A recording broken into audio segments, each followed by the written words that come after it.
With this generation of consoles coming to a close and next generation consoles right around the corner, I figured it would be fun to take a look at some of the launch titles for the PS3, Xbox 360, and Wii. It's going to be a trip down memory lane, and it's not going to be perfect, so let's just get into it.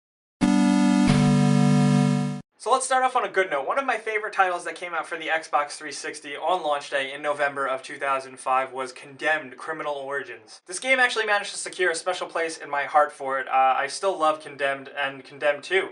I found them to be fantastic games, and they were the first games to really kind of take like a David Fincher style, Seven-esque horror theme, and also real-life situations that were obviously exaggerated, but it just had so much charm to it that you couldn't deny, and it was really like unlike anything else that was on the console at the time. For those of you that haven't played Condemned, it's a first-person, level-based melee type of horror game where you are a CSI-type investigator who basically just explores abandoned, terrible ghetto places and encounters all kinds of crazy people, drug addicts, homeless people, and it actually manages to be absolutely terrifying. Condemned really utilized jump scares very well, and at the time it had incredible graphics with really great shadows and just little things like little characters popping in and out.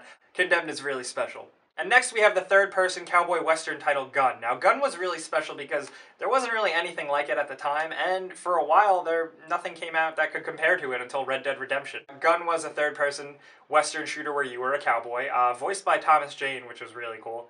And, you know, it had horse combat, it had shooting combat, it had, from what I remember, semi-open world, and a fun but kind of goofy story. I remember having a lot of fun with Gun back in the day. It was a pretty cool launch title, and I think it came out like a week or so after the Xbox actually launched. Quote me if I'm wrong. But I remember having a lot of fun with it because you could blow up horses with dynamite arrows, and that's pretty cool. And like I said, it deserves a mention because there wasn't anything like it for quite some time until after. Next, we have the PS3 exclusive launch title Resistance: Fall of Man. Resistance: Fall of Man was kind of cool because it was really unique in the sense that it took like the World War II aesthetics and added aliens to it, and at the time it was graphically incredible.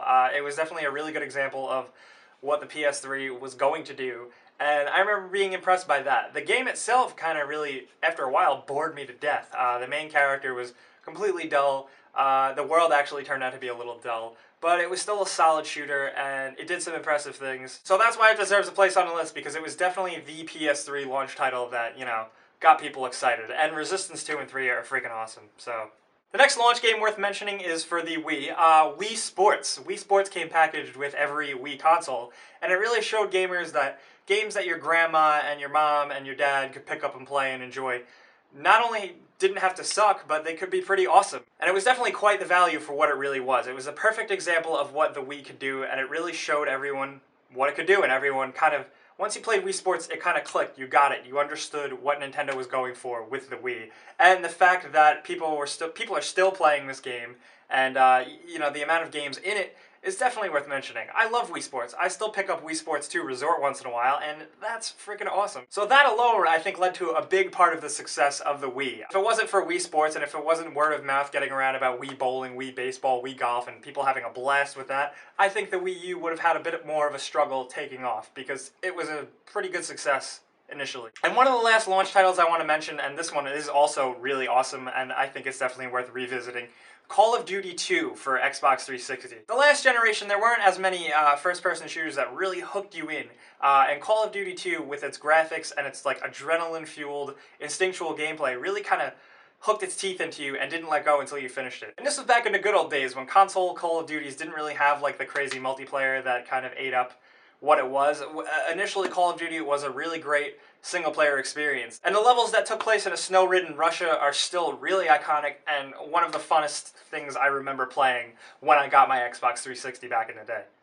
Alright, and I'm gonna have one honorable mention for this list of launch titles, Perfect Dark Zero, because screw you guys. You know what, Perfect Dark Zero wasn't that bad. Maybe I'm just thinking in terms of like so bad it's good, because I am notorious for that. But either way, why not? So guys, those are some of my favorite launch titles from last generation. You know, there's not really a lot, the list is very small, but I hope you guys enjoyed, and let me know what you guys think of my list, and let me know if you guys agree or disagree, or are there any other launch titles that you enjoyed much more than this. Of course, there's a lot of ports and stuff like that, but I tried not to really count those because ports don't really count.